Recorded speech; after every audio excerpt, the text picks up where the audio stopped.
سيدنا محمد وعلى آله وصحبه أجمعين أما بعد فأعوذ بالله من الشيطان الرجيم بسم الله الرحمن الرحيم ظهر الفساد في البر والبحر بما كسبت أيدي الناس ليذيقهم بعض الذي عملوا لعلهم يرجعون صدق الله العظيم.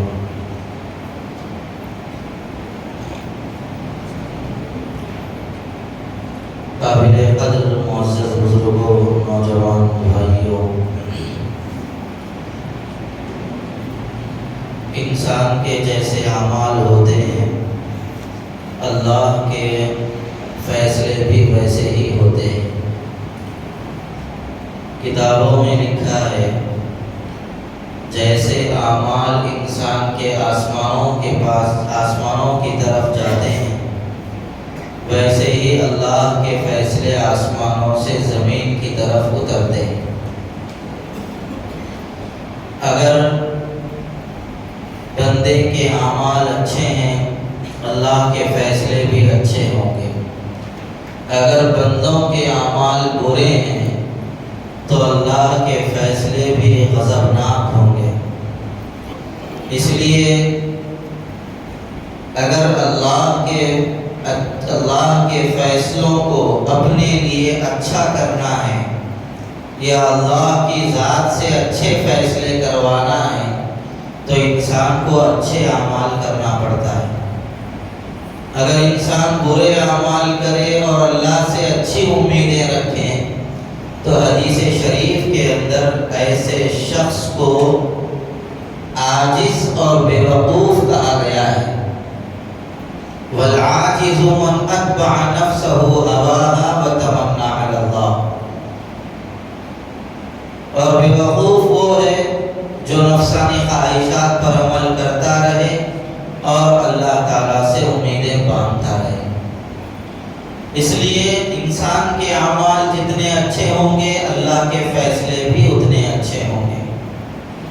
ہر انسان کو ہر وقت اپنے اعمال کی طرف توجہ کرنے کی ضرورت ہے. ابھی ترکی کے اندر زلزلہ آیا اور بڑی قہر سامانیوں کے ساتھ وہ زلزلہ رونما ہوا. کئی لوگوں کی جانیں چلی گئیں، جائیدادیں تباہ ہو گئی، لوگوں کے مال تباہ ہو گئے. کئی لوگوں کی جانی اور مالی دونوں طرح کی پریشانی لوگوں کو آئی. ایسی صورتحال میں ہم لوگوں کی یہ ذمہ داری ہے کہ ہم لوگ بھی اللہ تبارک و تعالیٰ کی جانب متوجہ رہیں. یہ زلزلے یوں ہی نہیں آتے ہیں. جب انسان کے اعمال بگڑتے ہیں اللہ کا غصہ ظاہر ہوتا ہے. آپ ہرگز یہ مت سمجھیے کہ ہم لوگ نیک ہوں گے، دودھ کے دھلائے ہوئے ہوں گے، ہم لوگوں سے کوئی گناہ ہی نہیں ہوا ہوگا یا اللہ ہم سے ناراض ہے اس کی وجہ سے ہمارے اوپر زلزلہ نہیں آیا. وہ لوگ بہت گنہگار تھے اس وجہ سے ان لوگوں کے اوپر زلزلہ آیا. ایسی غلط فہمی میں یا ایسی خوش فہمی میں مبتلا نہ رہیں، بلکہ قرآن کریم میں اللہ تبارک و تعالیٰ نے فرمایا ظہر الفساد فی البر والبحر بما کسبت ایدی الناس لیذیقہم بعض الذی عملوا لعلہم یرجعون. اس آیت شریفہ میں اللہ تبارک و تعالیٰ نے 4 باتیں ارشاد فرمائی. پہلی بات تو یہ کہ خشکی اور تری میں پوری دنیا میں فساد برپا ہو جائے گا، اللہ کا غصہ نازل ہوگا. کیوں غصہ نازل ہوگا؟ بما کسبت ایدی الناس، لوگوں کے ہاتھوں کے کرتوتوں کی وجہ سے، لوگوں کے ہاتھوں کے اعمال کی وجہ سے، لوگوں کے جتنے برے اعمال ہوں گے اللہ تبارک و تعالیٰ کا غضب اتنا زیادہ نازل ہوگا. تو یہاں پر واضح ہو گیا کہ جو زلزلے آتے ہیں، طوفان آتے ہیں، تباہی مچتی ہے، سیلاب آتا ہے، اللہ کا عذاب جس شکل میں بھی آئے، سب انسانی کرتوتوں کا نتیجہ ہے۔ سائنس کیا کہتی ہے اور دنیا کیا ریسرچ کر رہی ہے، وہ جو کر رہی ہے کرنے دیجیے، لیکن قرآن نے اور اللہ کے رسول صلی اللہ علیہ وسلم کے فرمان نے واضح طور پر اس بات کو بتا دیا، جب بھی کوئی تمہارے اوپر آفت آئے گی تمہارے اعمال بد کے نتیجے میں آئے گی۔ یہ عقیدہ ہونا چاہیے مسلمانوں کا، اس پر ایمان ہونا چاہیے مسلمانوں کہ ہمارے اعمال بد کا یہ نتیجہ ظاہر ہوا ہے۔ یہ زلزلے کیوں آتے ہیں؟ اللہ تبارک و تعالیٰ نے فرمایا لِيُذِيقَهُمْ بَعْضَ الَّذِي عَمِلُوا، تاکہ ہم مزہ چکائیں ان لوگوں کو جن لوگوں نے ایسی حرکتیں کی ہیں، ان میں سے بعض لوگوں کو ہم مزہ چکائیں، سب کو نہیں۔ اگر اللہ سب کو مزہ چکائے تو قیامت آ جائے گی، دنیا تباہ ہو جائے گی۔ اللہ تبارک و تعالیٰ نے فرمایا جن لوگوں نے ایسی حرکتیں کی ہیں ان لوگوں میں سے کچھ لوگوں کو ہم مزہ چکائیں گے، کچھ لوگوں کو، پوروں کو نہیں۔ اللہ تبارک و تعالیٰ نے اپنے غصے کا اظہار ان لوگوں پہ فرمایا ہے۔ ہم لوگوں کے اوپر اللہ کا بھی بڑا فضل ہے، ہم لوگوں پر یہ زلزلے نہیں آئے تو ہم لوگوں کو غفلت میں مبتلا نہیں ہونا چاہیے، ہم لوگوں کو لا یعنی میں اور بہت زیادہ من مانی میں نہیں رہنا چاہیے، بلکہ ہم لوگوں کو کیا کرنا چاہیے؟ اللہ نے فرمایا لعلہم یرجعون، تاکہ وہ لوگ ہماری طرف پلٹ کر آ جائیں، رجوع کر لیں، اللہ کی ذات سے تعلق قائم کر لیں۔ اور علماء نے لکھا ہے کہ جب ظلم زیادہ ہو جائے گا، ناانصافیاں عروج پر ہوں گی، لوگوں کے مال کو لوٹا جانے لگے گا، نااہلوں کو عہدے دیے جائیں گے، لوگ آپس میں لڑیں گے اور کٹ مریں گے، قتل کی کثرت ہو جائے گی، زنا عام ہو جائے گا، ماں باپ کی نافرمانیاں کی جانے لگے گی، اور لوگ دین کا مذاق اڑانے لگیں گے، اللہ کے فرمان کی نافرمانی کی جانے لگے گی، رسول اللہ صلی اللہ علیہ وسلم کی احادیث کا عملی طور پر انکار کیا جانے لگے گا، تو پھر اللہ کا غصہ ظاہر ہوگا، اللہ کا عذاب نازل ہوگا۔ اور اس وقت اللہ کا غصہ ظاہر ہوا ہے، ترکی کے مسلمان اس وقت بڑے پریشان ہیں، ان کی عمارتیں گر گئیں، ان کے مال تباہ ہو گئے، ان کی جانیں چلی گئیں، کئی ماں باپ اولاد سے محروم ہو گئے، کتنی اولاد اپنے ماں باپ سے محروم ہو گئی، کتنی عورتیں بیوہ ہو گئیں، کتنے شوہروں نے اپنی بیویوں کو کھو دیا، کتنی لاشیں وہاں پر اڑ گئی ہیں، ایک قیامت کا منظر برپا ہو گیا ہے۔ اللہ تعالیٰ دکھانا چاہتا ہے دیکھو جب قیامت آئے گی تو ساری کی ساری چیزیں لمحے واحد کے اندر ایسی ہی تباہ ہو جائیں گی، بڑی بڑی عمارتیں، 7 منزلہ عمارتیں 1 منٹ کے اندر گر کے تباہ ہو گئی۔ اللہ تعالیٰ دکھانا چاہ رہا ہے قیامت جب آئے گی تو ساری کی ساری دنیا کو ہم ایسے ہی تہس نہس کر دیں گے۔ یاد رکھیے موت 2 طرح کی ہوتی ہے، ایک اسباب پر موت آتی ہے اور ایک انفاس پر موت آتی ہے۔ اسباب پر موت، یہ گھر گر گیا، یہ جائیداد لٹ گئی، یہ مال چوری ہو گیا، تباہی اور بربادی انسانوں کے سامانوں کی، یہ اسباب پر موت ہے۔ اگر ایسی موت آئے تو انسان کو سمجھ جانا چاہیے، توبہ و استغفار کر لینا چاہیے، اللہ تبارک و تعالیٰ کی جانب متوجہ ہو جانا چاہیے،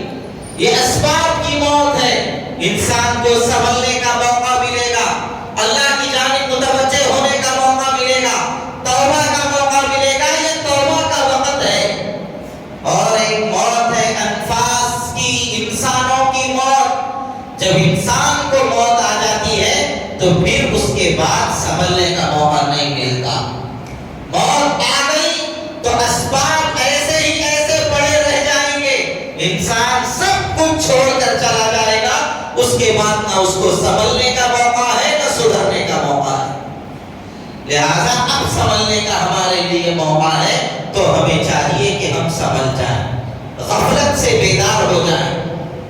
کتنے افسوس کی بات ہے کہ ادھر ترکی کے اندر ایسا قیامت خیز زلزلہ آیا ہے. 7% کا زلزلہ کوئی معمولی زلزلہ نہیں. لوگ وہاں پر پریشان ہیں, ان کی جانوں کے لالے پڑے ہوئے ہیں, کھانے کے لیے ان کے پاس کھانا نہیں ہے. آسمان سے برف برس رہی ہے, زمین پر ملبہ پڑا ہوا ہے, لوگ پریشانی کے عالم میں ہیں. ایسے وقت میں ہم لوگوں کی یہ ذمہ داری تھی مسلمانوں کی کہ ہم ان کے غم میں برابر کے شریک ہوتے, ہم ان کی مصیبت کی گھڑی میں اپنے آپ کو بھی ان کے برابر ٹھہرا کرتے. لیکن افسوس کی بات یہ ہے کہ ہم غافل ہو گئے, ہم نے اپنے آپ کو ان کے غم میں شریک نہیں کیا. ہم اپنی مست سامانیوں میں ابھی بھی سرمست ہیں, ابھی بھی ہم غفلت کی زندگی بسر کر رہے ہیں, ہمیں ان سے کوئی لینا دینا نہیں رہا.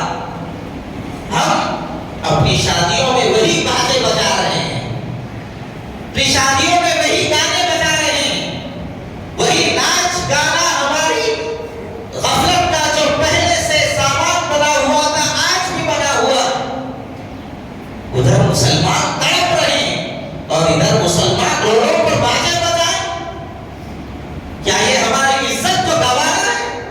کیا ہماری غیرت اس بات کو گوارا کرے گی کہ ہمارے نبی کا کلمہ پڑھنے والے دوسری جگہ پر پریشان ہو اور ہم اسی نبی کا کلمہ پڑھنے والے ہو کر, اسی قوم سے تعلق رکھنے والے ہو کر ہم گانے بجانے میں مصروف ہو جائیں؟ باجا بجا رہے ہیں, ناچ رہے ہیں, ایک ہنگامہ مچا رکھا ہے نوجوانوں نے. معاشرے کو تباہی پر لانے کے لیے سارے کے سارے سامان کر لیے ہمارے نوجوانوں نے. ناچنا تو ہجڑوں کا نام تھا, کب سے یہ مسلمان قوم ناچنے لگ گئی؟ کبھی محسوس کیا ہم ناچ کے کس قوم میں اور کن لوگوں کی فہرست میں اپنے آپ کو شامل کر رہے ہیں؟ کوئی نوجوان ناچتا ہے؟ ناچنا تو محمدوں کا کام تھا. مسلمان بچے ناچ رہے ہیں اور افسوس اس بات پر ہے شملہ بن کے ناچ رہے ہیں, امامہ بن کے ناچ رہے ہیں.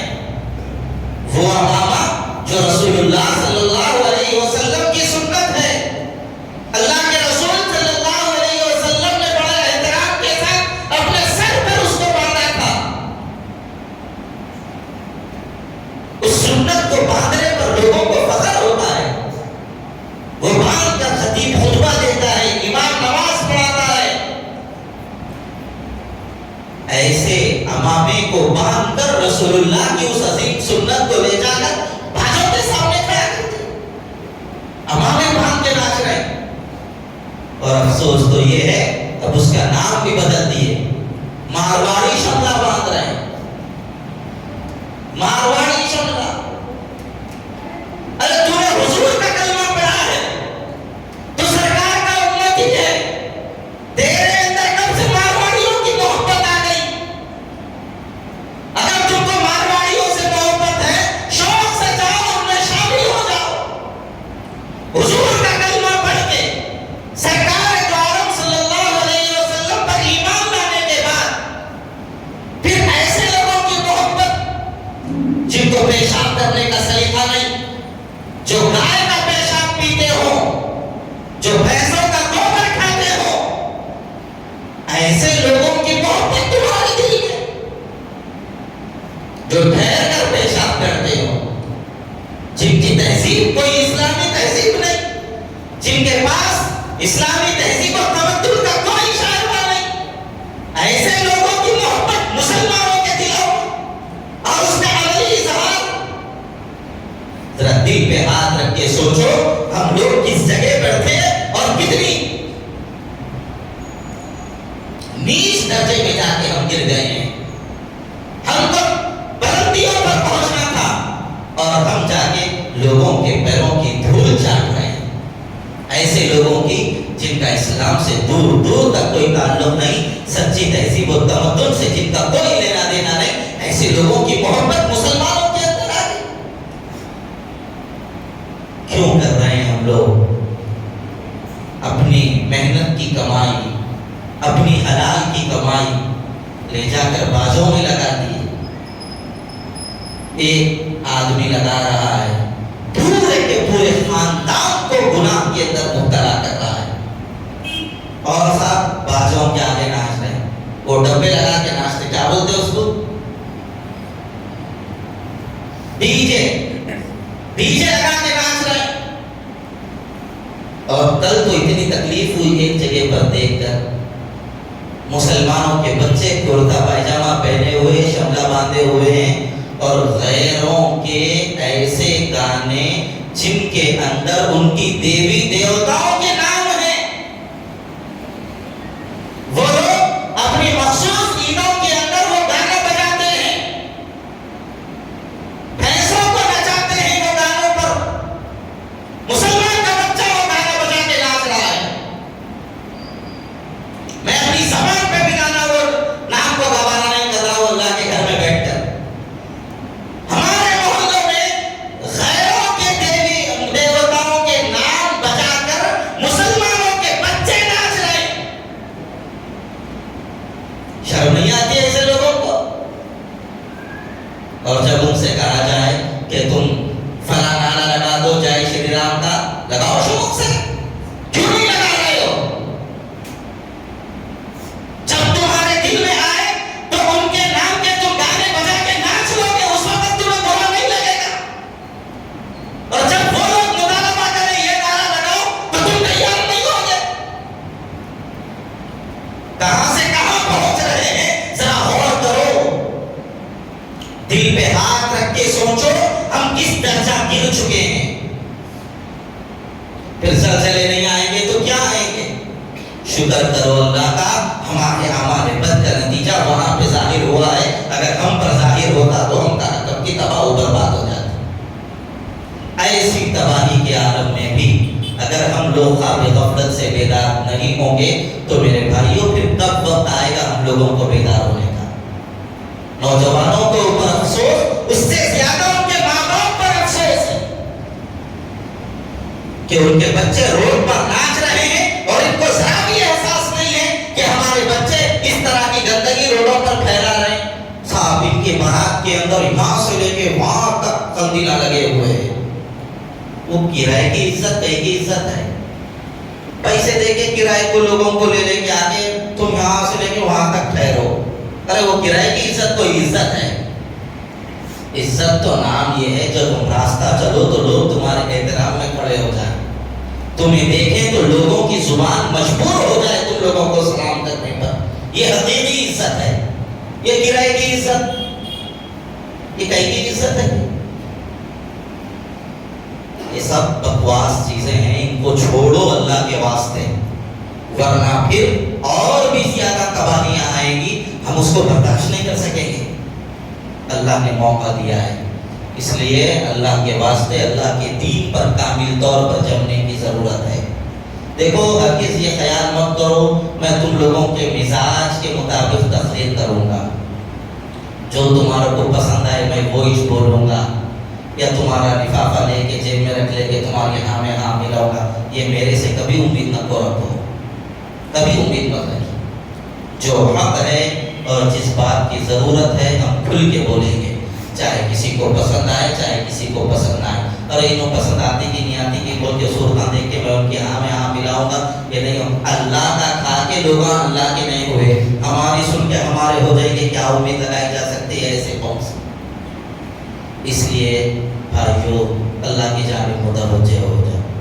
جتنے برے کام ہیں سب کو چھوڑ دو. چاہے دین کے اندر کوئی رسم آ گئی ہو جو غلط ہے اسلام میں، چھوڑ دو اس کو. دنیا کے نام پر کوئی رسم آ گئی ہے جس کا اسلام سے کوئی تعلق نہیں، چھوڑ دو ان چیزوں. اب 22 رجب کو ایک رسم آنے والی ہے جس کو کنڈوں کی عید کہتے ہیں. کنڈوں کی عید کا بھی مسلمانوں سے کوئی تعلق نہیں ہے، وہ شیعوں کا طریقہ ہے. حضرت امیر معاویہ رضی اللہ تعالیٰ عنہ کی وفات پر ان لوگوں نے خوشی منائی تھی.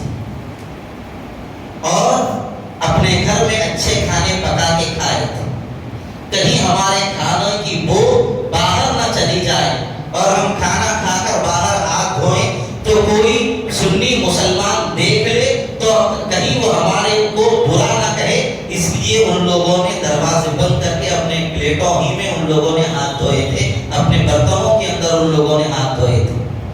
ہمارے مسلمان اس کو عید کے طور پہ منا رہے ہیں، صاحب انہی کنڈوں میں کھانا، انہی کنڈوں میں ہاتھ دھونا، اور یہ سمجھنا کہ یہ امام جعفر صادق کی نیاز ہے۔ بھائیوں، اس دن نہ امام جعفر صادق کی یوم پیدائش ہے، نہ اس دن نہ ان کی یوم وفات ہے، نہ اس دن وہ پیدا ہوئے نہ دنیا سے رخصت ہوئے۔ شیعوں نے مسلمانوں کو بہکایا ہے، سنیوں کو غلط راستے پر لانے کی کوشش کی ہے۔ ان لوگوں کو بغض تھا حضرت امیر معاویہ رضی اللہ تعالیٰ عنہ سے، تو حضرت امیر معاویہ رضی اللہ تعالیٰ عنہ کی وفات پر ان لوگوں نے خوشی منائی تھی، اور پیٹ پالو چھیک بھرو ملاؤں نے اس کو عید کے طور پر مسلمانوں کے درمیان پیش کر دیا، اور سنیوں کے عیدوں کی طرح اس کو بھی ایک عید بنا دیا۔ اب صاحب مسلمان بے خوش، یہ غلط چیزیں ہیں، یہ صحابہ کے بغض کی علامت ہے، بچو ان چیزوں سے۔ اب تو نہ بول رہے کوئی نو ایسا نہیں بول، تم لوگ کھا رہے، پیسے تمہارے، کھیر تمہاری، پوریاں تمہارے، میرے پیٹ میں نہیں دکھ رہا، لیکن یہ غلط طریقہ مسلمانوں میں آ گیا ہے، اس لیے میں عرض کر رہا ہوں۔ بعد میں پکا دیتا ہوں، کتنا کھاتے ہو، کوئی منع کرنے والا نہیں ہے، اس لیے ان چیزوں سے بچو۔ ایسی چیزیں کرنا غلط ہے اسلام کے اندر۔ اور آپ کو سن کر حیرت ہوگی کہ بعض ہمارے مشائخین میں سے بھی آدھے سے زیادہ رافضی ہو گئے ہیں، جس کی وجہ سے وہ لوگ بھی بڑی شدت کے ساتھ ان چیزوں کو ترویج دے رہے ہیں، جبکہ اہل سنت کا اس سے کوئی تعلق نہیں۔ 22 رجب کو کنڈوں کی عید منانا درست نہیں، اور کمال دیکھو ان کے جھوٹے کنڈے مسجدوں کو بھجاتے، کھانے کے دھوگے بھی نہیں، جھوٹے کنڈے مسجدوں کو بھجاتے۔ وہ مؤذن جو مسجد میں اذان دیتا ہے، قیامت کے دن اس کی گردن سب سے اونچی ہوگی، لوگ دور سے دیکھ کر پہچان لیں گے یہ مؤذن ہے، اللہ اکبر کی صدائیں دینے والا ہے۔ اتنے بڑے مقام کا حامل مؤذن، ان کے جھوٹے کنڈے دھونا، غیر محسوس طریقے پر ہم لوگوں کو کہاں سے کہاں یہ لوگ لے جا رہے ہیں، سمجھنے کی ضرورت ہے۔ کوئی جھوٹی برتن آپ کے گھر کو بھیج دے، بازو والا پڑوسی، برداشت کریں گے آپ؟ برداشت نہیں کرتے۔ یہ تو جھوٹے کنڈے کہاں پر اللہ کے گھر کو بھیج رہے ہیں، کتنی غلط بات ہے۔ دل پہ ہاتھ رکھ کے تھوڑی دیر نظر جھکا کے سوچیں تو آپ کو سمجھ میں آئے گا اس کے اندر کتنی خرابیاں ہیں۔ سب سے بڑی خرابی اس کے اندر یہی ہے، یہ مسلمانوں کا طریقہ نہیں، شیعوں کا طریقہ ہے جو مسلمانوں کے اندر داخل ہو گیا ہے۔ اس دن کیا کریں؟ اس دن حضرت امیر معاویہ رضی اللہ تعالیٰ عنہ کا تذکرہ سنیں، حضرت امیر معاویہ کی محبت اپنے دل کے اندر پیدا کریں۔ حضرت امیر معاویہ سے شیعوں کو بہت نفرت ہے، اور معاویہ ایسا نام ہے، بزرگوں نے فرمایا جو دلوں میں چھپی ہوئی رافضیت کو نکال کے باہر کر دیتا ہے۔ آپ معاویہ کا نام لو، سنی ہوگا محبت تازہ ہو جائے گی، شیعہ ہوگا تو تن بدن میں انداز لگ جائے گی۔ اس لیے حضرت امیر معاویہ سے محبت یہ ایمان کا تقاضا ہے۔ حضرات وہ صحابی رسول نے، کاتب وحی نے، حضور نے ان کو ہادی اور مہدی کہا ہے۔ سرکار دو عالم صلی اللہ علیہ وسلم نے فرمایا جو پہری بیڑا بنائے گا اسلامی وہ جنت میں جائے گا۔ حضرت امیر معاویہ نے وہ کارنامہ انجام دیا ہے، بڑے عظیم الشان کارنامے حضرت امیر معاویہ رضی اللہ تعالیٰ عنہ کے ہیں، اور یہ شیعہ ان کی شان میں گستاخی کرتے ہیں۔ اس لیے الحمدللہ گزشتہ 4 سالوں سے ہماری اس مسجد کے اندر یوم معاویہ منایا جا رہا ہے، اور منگل کے دن 22 رجب ہے، اور منگل کے دن عشاء کی نماز کے بعد ہماری اس مسجد میں حضرت امیر معاویہ رضی اللہ تعالیٰ عنہ کے فضائل و مناقب پر جلسہ ہوگا۔ آئیں گے آپ حضرات؟ میں آپ کو سنانا چاہتا ہوں ہم یہ جلسہ کیوں کر رہے ہیں، 1 منٹ سن لیجیے سر۔ ہم یہ جلسہ اس لیے کر رہے ہیں، ان لوگوں کو اتنی نفرت حضرت امیر معاویہ سے ہے۔ ایک مرتبہ 4 سال پہلے چنچل گڑا جونیئر کالج گراؤنڈ کے اندر یہ جلسہ رکھا گیا. گجرات سے ایک بڑے عالم دین کو بلایا, شہر کے بھی بڑے بڑے علماء تھے, لیکن شیعوں نے وہ جلسہ ہونے نہیں دیا. ہمارے بعض مشائخین جو آدھے سے زیادہ شیعہ ہیں ان سے مل گئے اور مل کے اس جلسے کو ان لوگوں نے کینسل کروا دیا.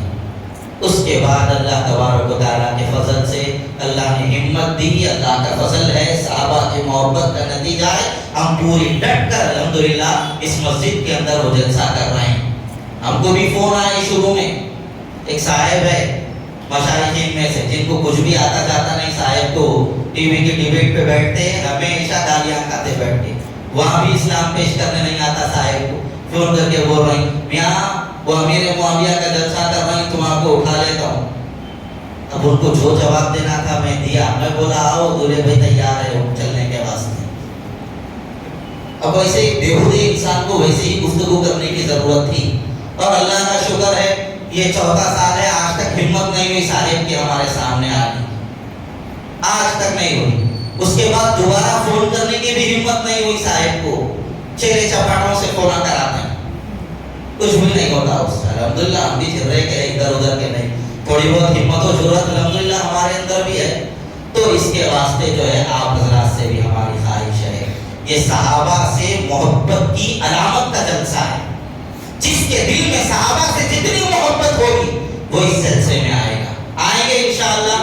مولانا جعفر پاشا صاحب بھی تشریف لائیں گے اور شہر کے دوسرے بڑے علماء کرام بھی تشریف لائیں گے. پیر کے دن منگل کے دن 14 فروری منگل کے دن عشاء کی نماز کے بعد انشاءاللہ وہ جلسہ یہاں ہماری اسی مسجد میں ہوگا. 8:30 بجے انشاءاللہ عشاء ہے منگل کے دن. آپ حضرات آئیں گے انشاءاللہ. اللہ سب کو آنے کی توفیق عطا فرمائے.